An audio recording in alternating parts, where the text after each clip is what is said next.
Hey kids, today we're going to do story time with Nakita. And we're going to read the perfect book for Nakita because she is one of these. It's Walter the Farting Dog. And she definitely does her share. Are you ready, girl? Do you want me to read to you? Alright, Betty and Billy brought Walter home from the dog pound. Nobody wanted him, said Billy. But we loved him, said Betty. Well, he smells awful, said their mother. I think you better give him a bath. They bring him home from the pound.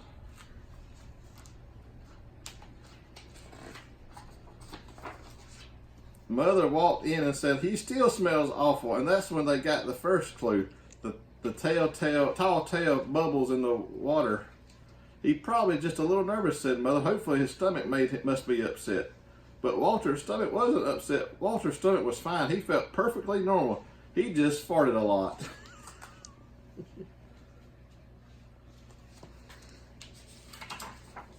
Do you like the story, girl? She seems to be very entertained. He did it when he bathed. He did it when he played with Betty and Billy. He did it when he walked around the house. He did it in the dining room. He did it in the kitchen. And he did it in the sleep. Picture. Oops, sorry. Show us the picture first and then read so they can see what they're looking at. Okay, go ahead. That dog farted morning, noon, and night, said Father. He can't help it, Daddy, said Betty and Billy. They didn't mind Walter's farts, so what if he farts, Billy said to Betty when they were alone in the room with Walter. Betty agreed. Walter agreed too. He sat there looking innocently around, farting. Take him to the vet, said Father. So they took him to the vet. You get this girl? Look, she's into it now. And they took him to the vet and said, farting, said the vet. As we say in medical profession, prescribed a change in his diet.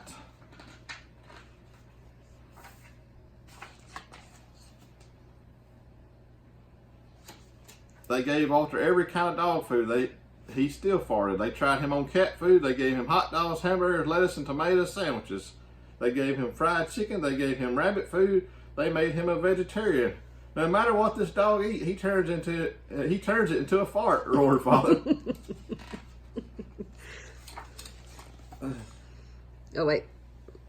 Okay. Walter got the blame for everyone's farts, too. Even if Uncle Ivan let one slip, he just went over and stood next to Walter. And all they had to say was, Walter, and everybody would look at the poor Walter. You want to look at the picture again? There's Uncle. He's getting blamed. What you think, girl? Show us the picture. Okay. Alright, he has to go back to the pound, said Father. No, Daddy, please, begged Betty and Billy. No, don't send Walter away. He goes tomorrow, said Father. They pleaded with Walter. And it was all over that night. Betty and Billy cried in their beds, and Walter looked at him unhappy. Oh, Walter, said Betty, you got to stop farting because Father is going to send you back to the pound tomorrow, said Billy.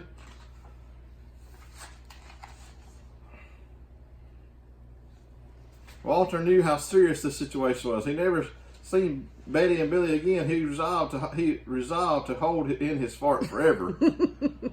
When Betty and Billy fell asleep, he walked down to the kitchen to see if there was anything around to eat. He managed to open the cardboard door with his nose and found the 25-pound bag of low fart dog biscuits the vet had prescribed for him, which made him fart more.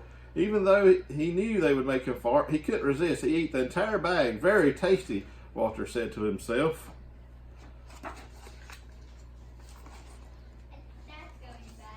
And then he went and lay down on the sofa. A gigantic gas bubble began to build inside him. This is going to be trouble, he said to himself nervously. He was afraid of what might happen if he let it go.